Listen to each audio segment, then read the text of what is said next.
அது அழகான ஒரு கிராமம். சாயந்தர நேரம் அந்த ஆத்துல இருக்கிற தண்ணி சிகப்பா பாஞ்சு போய்கிட்டு இருந்துச்சு. ரங்கையா கிழிஞ்சு போன வலைய முதுகுல சுமந்துக்கிட்டு கூடைய எடுத்துக்கிட்டு வீட்டுக்கு போனா. அந்த கூடையில 4 சின்ன சின்ன மீனை தவிர வேற எதுவுமே இல்ல. வீட்டு வாசல்ல கௌரி உட்காந்து பாத்திரம் கழுவிக்கிட்டு இருந்தா. கௌரி புருஷனை பார்த்ததும் கோவமா வந்து, ஏங்க வந்துட்டீங்களா? என்னைக்காவது ஏதாவது கொண்டு வந்தீங்களா, இல்ல கையை வீசிக்கிட்டு வெறும் கையோட தான் வந்திருக்கீங்களா? வீட்டுல சமைக்க அரிசி இல்ல, பசங்க எல்லாரும் பட்னியா இருக்காங்க. ரங்கையா சோகமா, என்ன பண்ண சொல்ற கௌரி? காலையில இருந்து வலை போட்டு போட்டு கைதான் வலிக்குது. ஏதோ 4 மீனை பிடிச்சிட்டு வந்திருக்கேன். அதை பசங்களுக்காவது சமைச்சு சாப்பிட கொடு. 4 சின்ன மீனா? அதை வச்சுக்கிட்டு என்னதை பண்ணி கொடுக்க? பக்கத்து வீட்டு ராமையாவை பாத்தீங்கல்ல, கூட நிறைய மீனை பிடிச்சிக்கிட்டு வராரு. முந்தானேத்து தான் புது படகு வாங்கினாரு. நீங்க என்னமோ இந்த கிழிஞ்சு போன வலையை எடுத்துட்டு போய் இப்படி பண்றீங்க. அவன் தலையெழுத்து நல்லா இருக்கு, அவனுக்கு அதிர்ஷ்டமும் இருக்கு. ஏன் தலையெழுத்து அப்படி இல்லையே. அதான் கஞ்சி காய்ச்சி குடிச்சிட்டு படுக்கலாம் வா.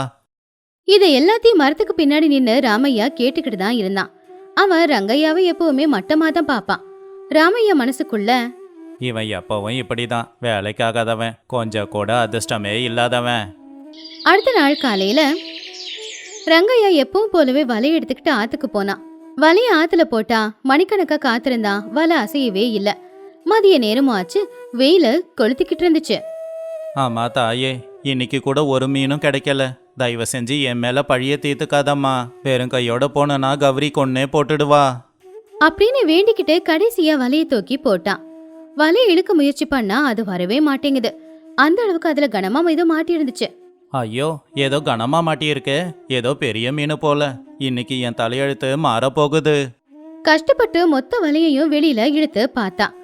ஆனா அதுல மாட்டி இருந்தது மீன் இல்ல, ஒரு பெரிய பித்தளை பானை. அந்த பானையோட வாய இறுக்கமா ஒரு துணியை போட்டு கட்டி வச்சிருந்தாங்க. ஐயோ, மீன் மாட்டியிருக்கோன்னு பார்த்தா பானை மாட்டியிருக்கு. இது யாரோட அஸ்தினே தெரியல. இதை வீட்டுக்கு கொண்டு போனா நல்லது கிடையாது. அப்படின்னு அந்த பானைய மறுபடியும் ஆத்துல தூக்கி போட போனப்போ ஏதோ அவனுக்கு சந்தேகம் வந்துச்சு. ஒரு நிமிஷம் இரு, இது இவ்வளோ கனமா இருக்கே. சாம்பல்னா இவ்வளோ கனம் இருக்காது. ஒருவேளை பழைய காலத்து பானையோ? இதுக்குள்ள எதனா தங்க காசு இருக்குமா? அவன் அங்க இங்கன்னு பார்த்தான். யாரும் இல்ல. மெதுவா அந்த பானைய நகர்த்தி பார்த்தா உள்ள கலகலன்னு ஏதோ சத்தம் கேட்டுச்சு. ரங்கையோட இதய துடிப்பு அதிகமாச்சு. கண்டிப்பா இதுக்குள்ள நாணயங்கள் தான் இருக்கும்.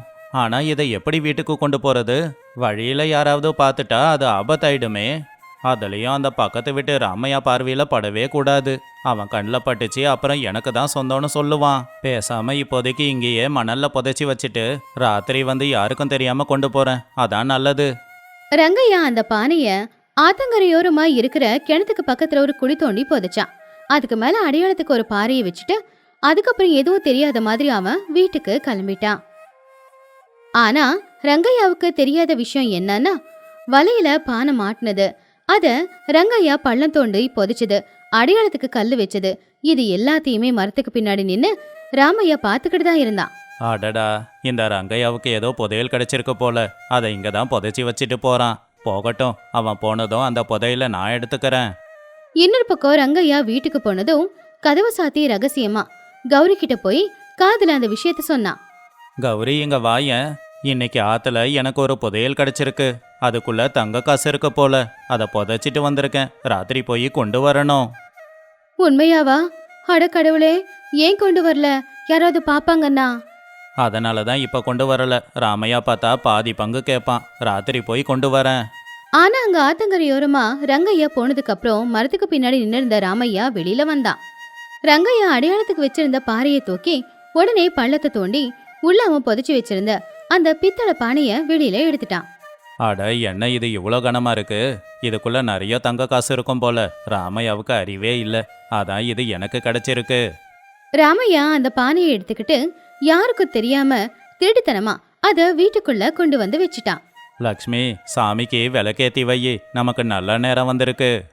என்னங்க, என்ன இது? என்ன பானை? இது அந்த ரங்கையாவுக்கு கிடைச்சது. அவனுக்கு அதிர்ஷ்டம் இல்லாததால எனக்கு வந்துடுச்சு.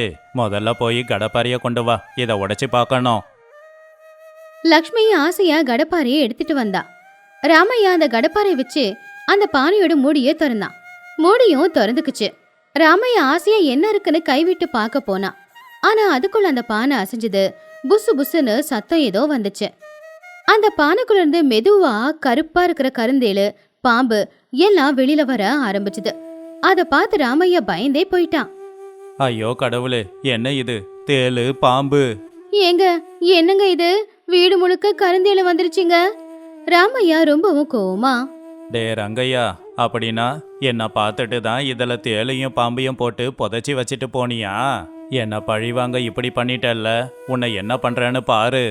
ஆமாங்க, அவன் பார்க்க அப்பாவியா இருப்பான், ஆனா ரொம்ப கெட்டவன் போல. நம்ம மேல எவ்வளவு பகையோடு இருந்திருந்தா அவன் இப்படி தேலை இந்த பானையில போட்டு ஒளிச்சு வச்சிருப்பான். ராமையாவுக்கு ரொம்ப கோவம் வந்துச்சு. அந்த தேள் எல்லாத்தையும் பானையில தூக்கி போட்டு அதை ரங்கையா வீட்டுக்கு மேல கொட்டணும்னு நினைச்சான். அவனும் அவன் பொண்டாட்டியும் இந்த தேள் கடிச்சு சாகணும், அப்பதான் என் கோவம் குறையும். ராமையா ரொம்பவும் கோவமா அந்த தேள் எல்லாத்தையும் பிடிச்சு பானையில போட்டுட்டான். நல்ல வேளையா அந்த தேளால அவங்களுக்கு எந்த ஆபத்தும் வரல. அந்த பானையை எடுத்துக்கிட்டு ராத்திரி இருட்டுல ரங்கையாவோட வீட்டுக்கிட்ட போனான். ரங்கையாவோட வீட்டுல ரங்கையா ரங்கம்மா 2 பேருமே அடுப்பு கிட்ட உட்காந்து பேசிக்கிட்டு இருந்தாங்க. ஏங்க, நல்லா இருட்டாயிடுச்சே, போய் அந்த பானையை கொண்டு வரக்கூடாதா?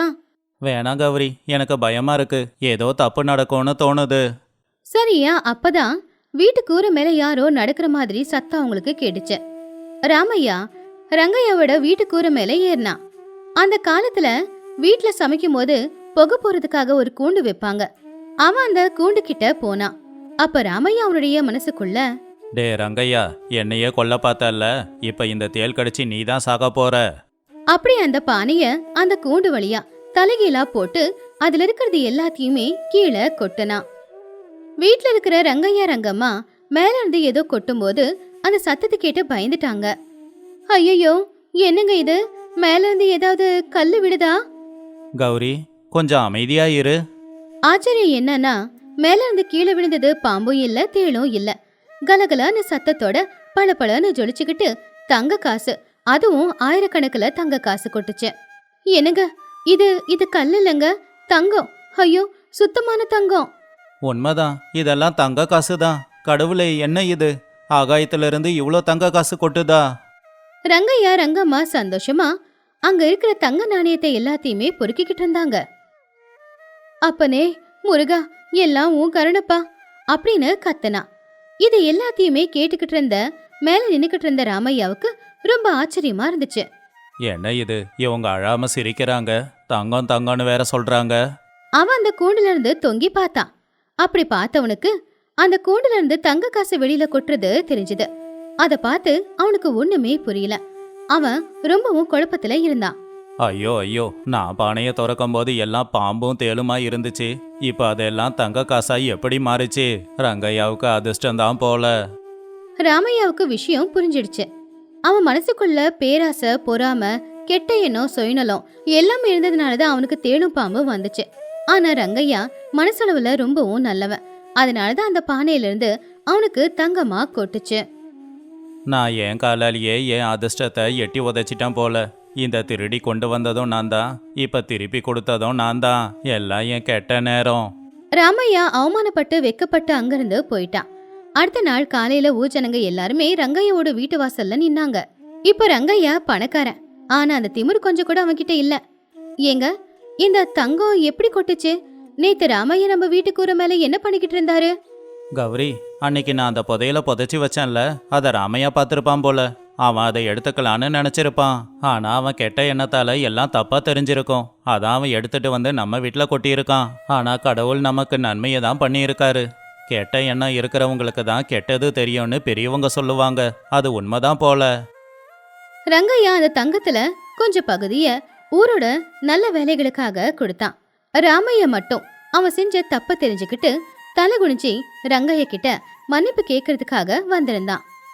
ரங்கையா, என்னை மன்னிச்சிடு.